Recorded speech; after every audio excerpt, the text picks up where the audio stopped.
Good evening dear students. देखिए, आज मैं आपके लिए लेकर आया हूँ इंग्लिश वर्जन में एक नई चैप्टर जो है द लास्ट लेसन। और आप जानते हो लास्ट लेसन जो है ये ऑथर जो है इसके एल्फेंजो डॉडेट द्वारा रचित एक बहुत ही यूनिक कहानी है। और इस कहानी में इन्होंने यह दर्शाने का प्रयास किया है कि किस प्रकार हमें अपने क्षेत्र पर यदि किसी का आधिपत्य स्थापित हो जाता है, यानी कि कोई हमें अपना अधीन कर लेता है, तो किस प्रकार हमें अपनी सभ्यता, संस्कृति और अपनी भाषा को भी मजबूरन छोड़ना पड़ता है और जबरदस्ती हमें दूसरे की भाषा को थोप दी जाती है।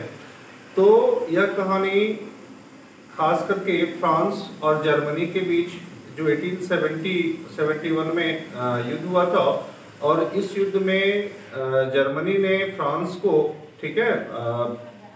पराजित कर दिया था और फ्रांस के दो डिस्ट्रिक्ट एल्सस और लॉरेंस को अपने अधीन कर लिया था।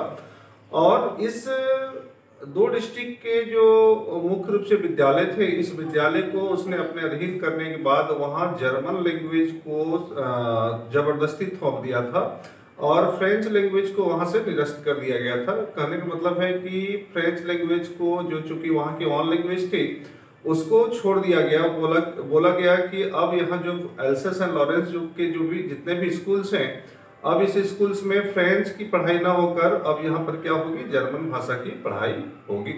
तो निश्चित तौर पर इसका खास करके फ्रांस के स्कूली जीवन पर, खास करके वहाँ के जो दो डिस्ट्रिक्ट थे एल्सस और लॉरेंस, इसके दो डिस्ट्रिक्ट पर इसका क्या प्रभाव पड़ा, इस प्रभाव को ही इस कहानी में दर्शाया गया है। और यह कहानी जो है बहुत ही यूनिक है, बहुत ही बेहतर कहानी है। इस कहानी को आप इसको जरूर पढ़ो और इससे संबंधित जो प्रश्न आते हैं, मैं उस प्रश्न को आपको बता रहा हूं।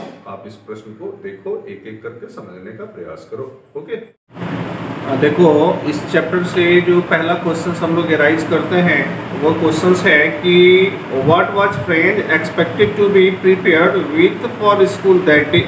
यानी कि उस दिन स्कूल में फ्रेंच यहाँ पे ऑथर हैं, ठीक है, एल्फेंजो डॉडेट, इनका चाइल्डहुड नेम है फ्रेंच।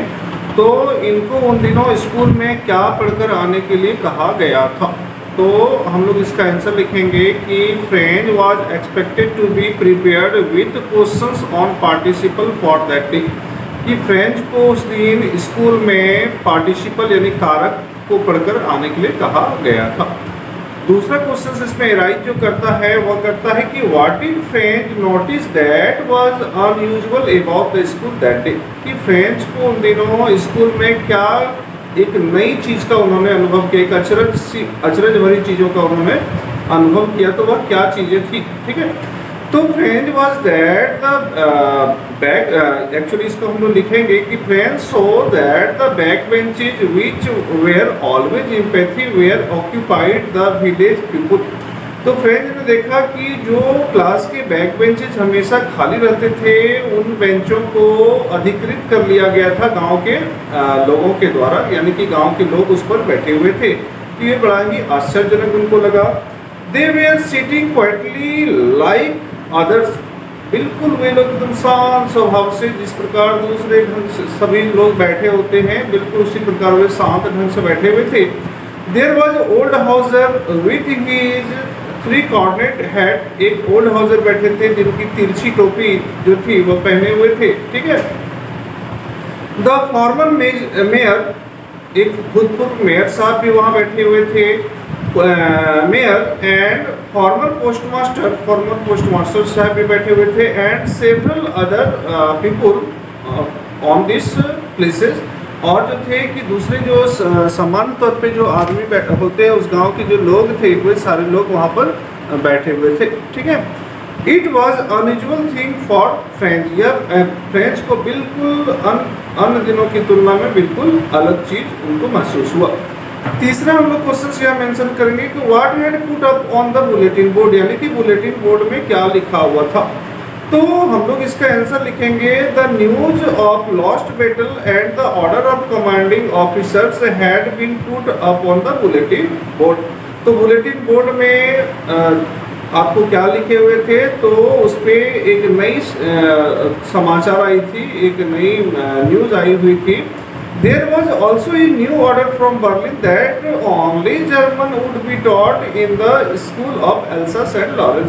कि जर्मन से एक आदेश आया था कि अब एल्सास और लॉरेंस के जितने भी विद्यालय हैं, इन विद्यालय में अब फ्रेंच भाषा की पढ़ाई ना होकर अब जर्मन भाषा की पढ़ाई होगी।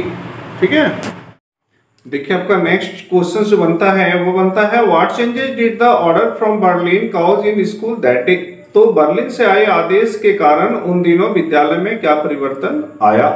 तो the order from Berlin causes many changes in school that day. Berlin से आए आदेश के कारण उन दिनों स्कूल में बहुत सारे परिवर्तन देखने को मिले। Mr Hamel the teacher was his beautiful green coat. चूंकि मिस्टर हेमल जो थे उस विद्यालय के टीचर थे, वो क्या थे कि वो उस दिन ग्रीन कोट, बहुत सुंदर उनका एक ग्रीन कोट था, उस ग्रीन कोट को वो पहने हुए थे। The whole school seem to be strange and solemn. तो बिल्कुल सारा स्कूल एकदम शांत दिख रहा था, शांत पड़े हुए थे।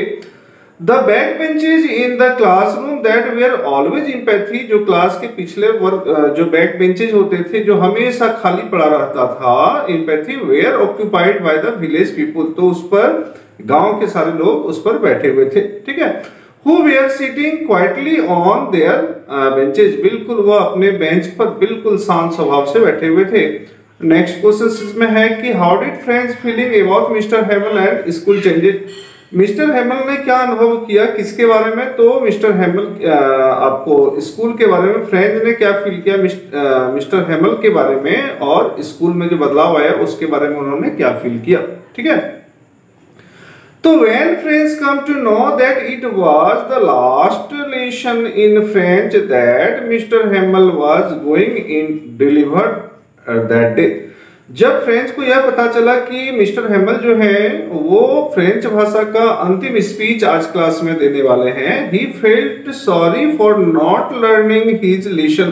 तब उन्होंने यह महसूस किया, उन्होंने फील किया कि अरे अब तो मैं उनकी जब क्लास होती थी तो मैं तो उनका लेसन्स को कभी मैंने रीड ही नहीं किया, कभी मैंने पढ़ा ही नहीं।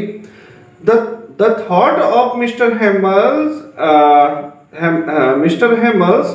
departures made him said now he thought all about his iron ruler and cranky nature। he also felt, ठीक है, fascinations for French language। तो देखिए मनुष्य के साथ यह प्रवृत्ति होती है कि जब वह किसी चीज को हमेशा पाते रहता है तब उसकी वह वैल्यू को नहीं समझ पाता, लेकिन जब वो एंडिंग हो जाती है तब उसको उसका वैल्यू का पता चलता है। तो बिल्कुल यही घटना मिस्टर फ्रेंच के साथ भी हुई थी, चूंकि वो मिस्टर हेमल के क्लास को मैक्सिमम वो नजरअंदाज करते थे, और उनको जब लगा कि यह मिस्टर हेमल द्वारा यह अंतिम क्लास है तब उनको इस चीज का काफी दुख होने लगा, और इस दुख को वह अब अभिव्यक्त करने लगे। ठीक है।